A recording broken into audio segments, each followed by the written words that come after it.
Hey everybody, welcome to Money's No Object. I'm your host, Dylan Howell. This is episode number 335 of our YouTube channel and podcast, and I cannot be more excited to continue sharing with you guys personal finance topics that I think could be useful for you in your long-term financial journey. Today, we are going to be talking about mid-cap investing. Now, recently I talked about small cap investing, and then got a request from one of you all to say, let's talk about mid-caps. Mid-caps really get overlooked. I don't hear a lot about them.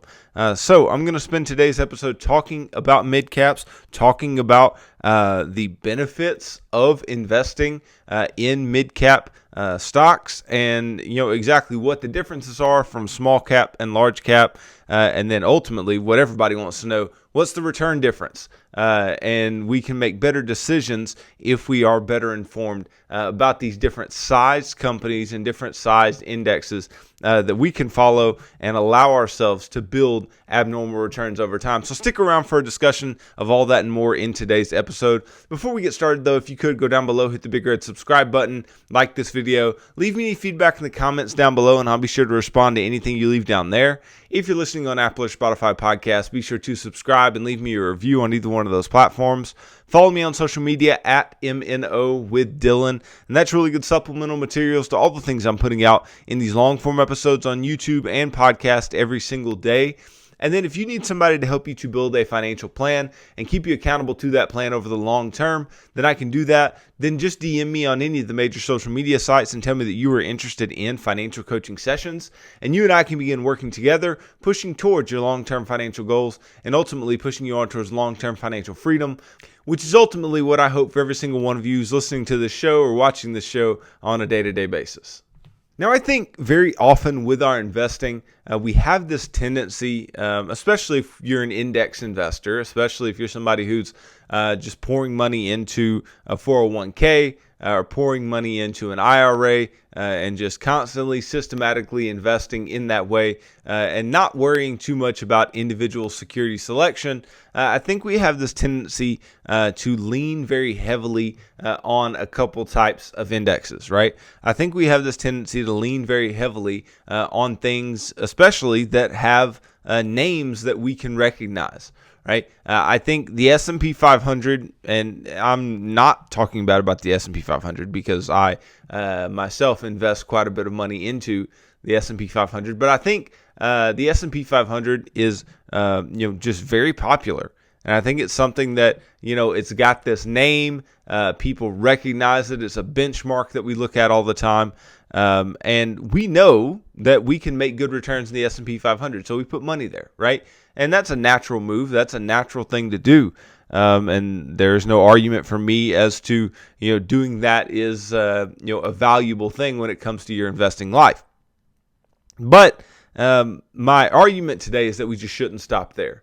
Right? We shouldn't stop with the S&P, and we shouldn't stop with the Dow, or we shouldn't stop with even small caps, right? I know a lot of people, they look at the S&P and they go, okay, these are big companies. Well, I know the risk-reward relationship in investing. I'm gonna go to the other end of the spectrum, and I'm gonna go to small companies, and small companies should provide me higher returns.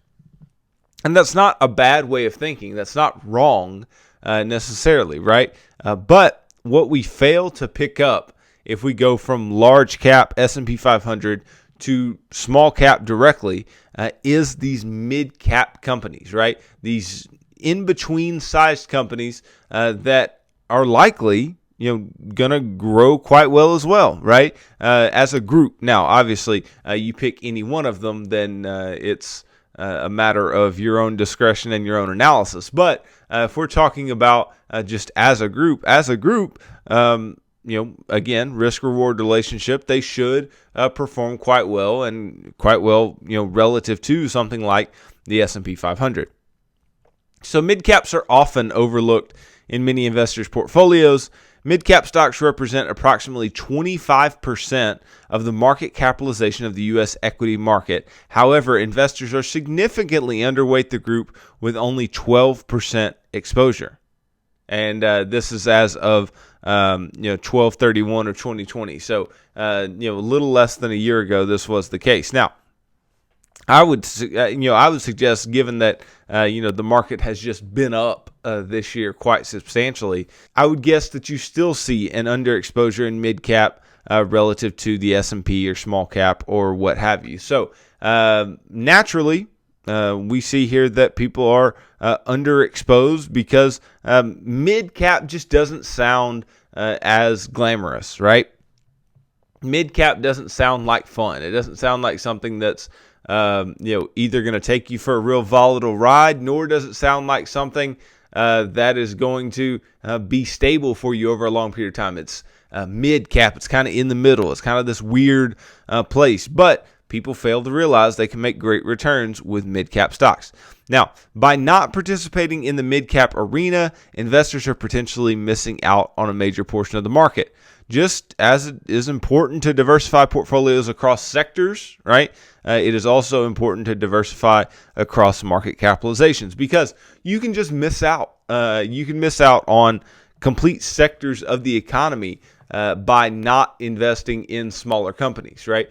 If you're just trying to invest in large companies, then you may get a lot of industrials, you may get a lot of older firms, a lot of big tech, but you may not get a lot of the technology that is being developed in the U.S. today or around the world today if you're not investing in small cap or mid cap or what have you, right? So this is going to increase your diversification. And increased diversification is nothing more than decreased correlation of returns of assets over time.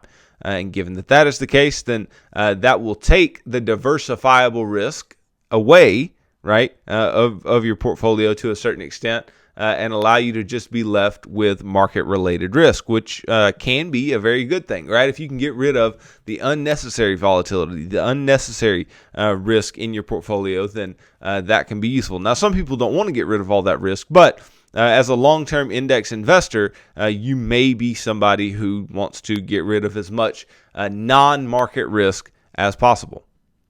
Now, mid-cap stocks, they tend to be under-researched by Wall Street analysts, which may lead to opportunities, right? So it's not just us as investors who overlook these companies, it's also analysts. The prices of stocks with less analyst coverage may not fully reflect all relevant company data and therefore may be mispriced. These gaps in sell-side research coverage create opportunities for portfolio managers and analysts to identify and exploit the information inefficiencies of promising companies that are experiencing significant growth. So this is actually something I'm really interested in because this is kind of where my research takes me. And this whole idea of, hey, we have these portfolio managers. These portfolio managers may not get all the information from analysts, and they may not make the full 100% sure decisions that they might if they had better information, because analyst coverage is a big deal. Analyst coverage is something that provides a lot of information to investors ultimately, and obviously these portfolio managers who invest for large swaths of the population. And so these analysts, they play a big role. And if they don't have, the information, if they don't do the research, if they don't cover these companies, then there are big informational gaps. And there is a big chance that there's going to be an inefficiency in pricing. And a lot of times that inefficiency in pricing shows up as undervaluation relative to other companies of the like. So that could be very beneficial for investors like you and I who can find this quote-unquote diamond in the rough, right? Which it's not really, but ultimately this overlooked asset class, this overlooked portion of the market that still deserves to be invested in, right? Now, I think the next logical question is just, what are we talking about when we're talking about mid-cap, right? What does this encompass that is not encompassed in small cap or large cap companies? So a great number of companies experience several stages throughout their life cycle, right? First stage begins when a new company is launched, right? So this is the startup stage. So startup companies, they have the lowest market capitalizations as they have yet to generate significant earnings or expectations. Companies that survive the startup phase evidence a compelling product or service and or a level of earnings that justify a higher valuation and additional capital investment.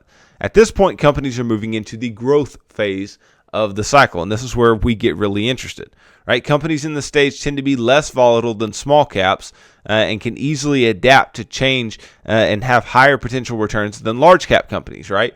Because again, there is a risk-return relationship. We do expect that as a group, when we have smaller companies that are more risky in their return volatility and more risky in their earnings and revenue volatility, then we will see higher returns all else equal, right? But this mid-cap can be a sweet spot because we're not yet matured in the life cycle of the company, right? But we're also not in that startup phase, right? So a lot of these companies have made it past the phase of trying to just remain solvent and trying to just remain, afloat, right? But they haven't gotten to the point where they're resting on their laurels just yet. Okay, so this can be a very good place to invest. Companies in this stage tend to be less volatile than small caps, can easily adapt to change, and have higher return potential than large cap companies, right? So these large cap companies that we are comparing them to, they may have more of the market share. They may have a better product. They may have something that these companies don't, which makes them large, right? And a lot of large cap companies can still grow quite quickly. But ultimately, the ability to grow dwindles as you grow, right? As you get larger and larger, your ability to double, triple, quadruple, 10 times your return or 10 times your size in a relatively short amount of time tends to go away, right? Peter Lynch talks about this in his book, One Up on Wall Street. He talks about, if you have a company, he doesn't use this exact example, but this is my version of his example, right? If you have a company, let's say like Tesla, right? Tesla is $2 trillion company, right? And many people have gotten very wealthy over the last year or two or more when it comes to investing in Tesla. And so, you have this $1 trillion company and you look and you go, okay, what is the likelihood that this $1 trillion company turns into a $10 trillion company? And how long is that going to take, right? Because the largest company in the world right now is approximately a $2.5 trillion company. So how long is it going to take, and is it even going to happen that Tesla goes from $1 trillion in market capitalization to $10 trillion, right?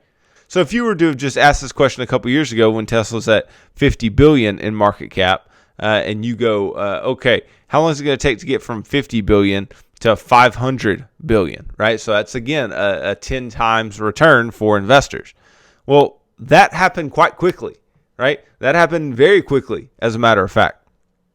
And again, that's still a large company, but that happens very quickly. But once you get towards the upper end of the size scale, the upper end of valuation, then you start to question how quickly can your returns continue in the upward direction. And the true answer is we don't know, right? They may hit $10 trillion in a year, right? But the likelihood, I would say, is far less, because anytime you have past returns that are extremely high, your future expected returns aren't as high because you are pricing in a lot of things that are potential about the future. And that's a big thing with Tesla and other companies of that particular size and technological advancement. Now, what are some of the advantages of mid-caps? So mid-cap stocks may be under-allocated in many portfolios, but the case for mid-cap investing is compelling. Mid-cap stocks are uniquely positioned between small,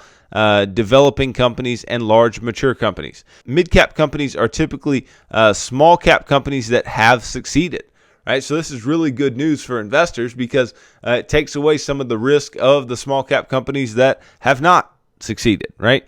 And because they have survived, mid-caps are in a position to benefit from enhanced access to capital markets, potentially giving them a financial advantage over small caps. Now, obviously, as you grow, you'll have better ability to raise capital relative to smaller companies. So that is no surprise.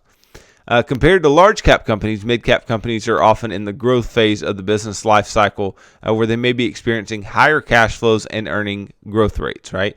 So they may be, behind in total, cash flows and total earnings from large companies, but the growth rate is really what gets us interested in these mid-cap companies. Now, mid-cap stocks, as measured by the Russell Mid-Cap Index, have outperformed both large and small-cap stocks over the past 41 years. Mid-cap stocks generally have outperformed because they have seen both cash flow and earnings per share accelerate, especially compared to large caps. Investing in stocks of mid-cap companies may be subject to more erratic market movements than stocks of larger, more established companies. Now, this is a bit surprising because, again, we expect this long-term relationship that is, you take more risk, you get more return, right? And you would expect more risk to just be in smaller cap companies. And that's just not the case, right? This more risk of the small cap companies, it does allow for higher returns in a lot of cases, right? But ultimately, there are a lot of small cap companies that do fail, right? But with the mid caps, the whole argument being made here is that that growth stage matters, and that growth stage will really allow you to potentially outperform over a long period of time.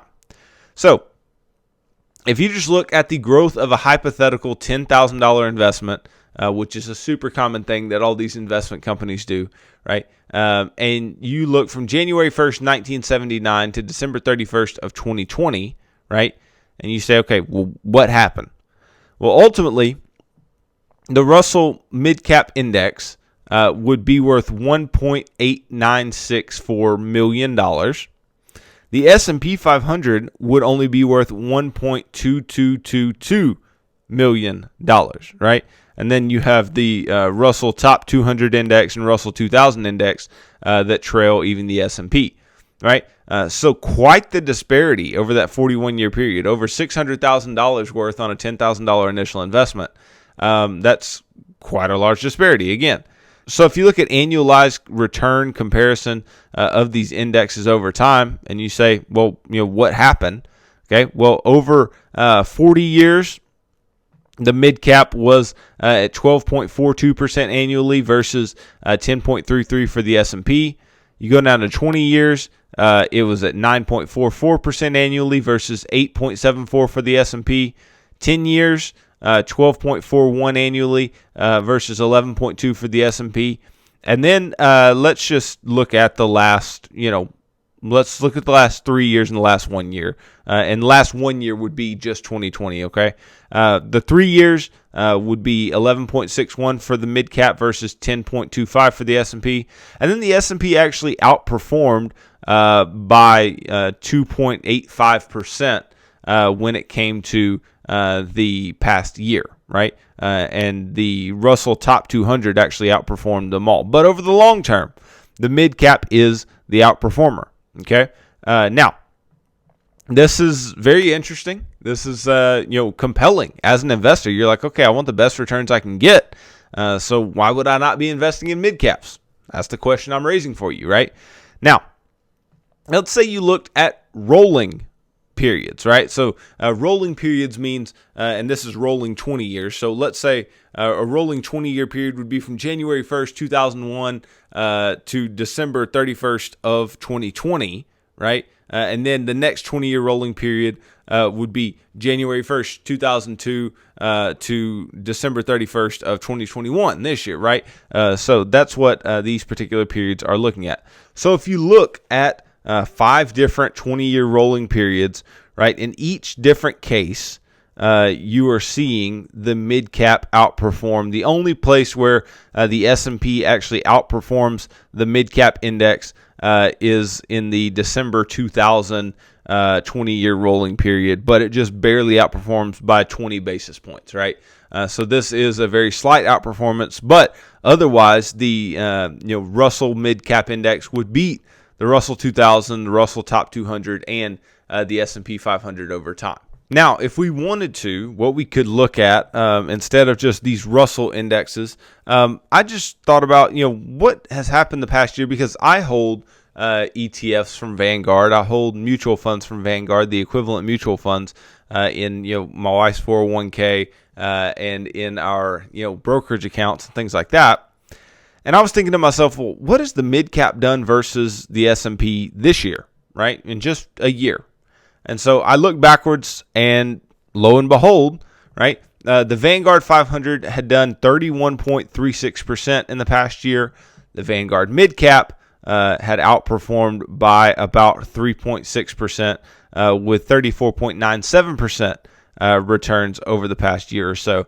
And then if you throw in with those the small cap index has actually outperformed them both. So there has been a direct over the past year risk-return relationship that you would expect of size, where the smaller the company, the higher the returns. Now, if you back this out 5 years, right, the S&P 500 has had an outstanding run over the last 5 years, right? So the S&P 500 has outperformed both small and mid cap. So there's actually been a flip there over the last 5 years. The largest companies have succeeded the most, then mid caps, then small caps, ultimately below that, right? But nonetheless, these are all providing good returns. And the mid-cap companies, I think, have something to say, like I said, especially over the S&P over the past year or so. Now, relative to small companies, mid-cap companies generally have less risk as their businesses are more diversified and have better access to capital. Relative to large companies, mid-cap companies have the potential to generate higher earnings growth and have less complex business models. This balance has provided consistent risk-adjusted performance. Okay, so less complex business models, I think, is a big deal as well.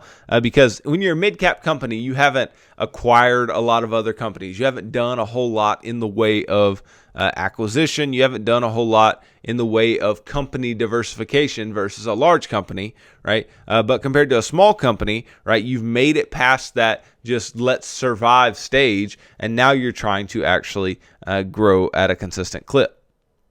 Now, let's look at one more set of returns, right? We looked at those 20-year rolling risk-adjusted returns, which again still point to the mid-cap index over the long term. But if you look at the annualized risk-adjusted return comparison of these indexes, right? Again, what are we seeing, right? Risk-adjusted return, meaning how much return am I getting for a certain level of standard deviation of returns. This is measured by the Sharpe ratio, right? And what do we know about the Sharpe ratio? The Sharpe ratio, the higher the Sharpe ratio is, that means the more return you're getting for a certain level of risk. And so if you look over the past 40 years, highest Sharpe ratio is the mid-cap. 30 years, highest is the mid-cap. 20 years, highest is the mid-cap.